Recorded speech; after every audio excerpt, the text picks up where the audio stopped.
Parents of murderers, how do you view your son/daughter now? My stepson killed one of his bullies in high school. He has a cleft palate, and it's a pretty bad one. All his life he's been bullied for it. His mother and I have done everything we could to stop the bullying, but it never ceased. We contacted administrators, moved, switched schools, tried everything. Eventually, we decided on an online homeschooling program. Unfortunately, one of his bullies from his last school knew where we lived. He'd come by and taunt my stepson regularly. My wife and I were never around because the kid would come while we were working. One day, after my son tried ignoring his previous taunting, the bully figured it must have been a good idea to break in and find him.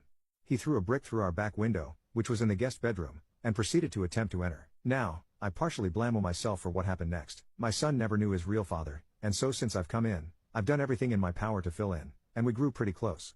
I ended up trusting him enough to tell him where I kept my gun. Seeing as how his mother and I worked so often, I wanted him to be able to protect himself if anything were to happen if we were gone. So, he grabs my gun, opens the door to where the bully was and shot him in the chest twice. He died before the ambulance reached the scene. My son was never charged for anything, as there was obvious evidence of a forced entry, and the neighbors claimed that the bully repeatedly said he was going to kill my son when he got inside.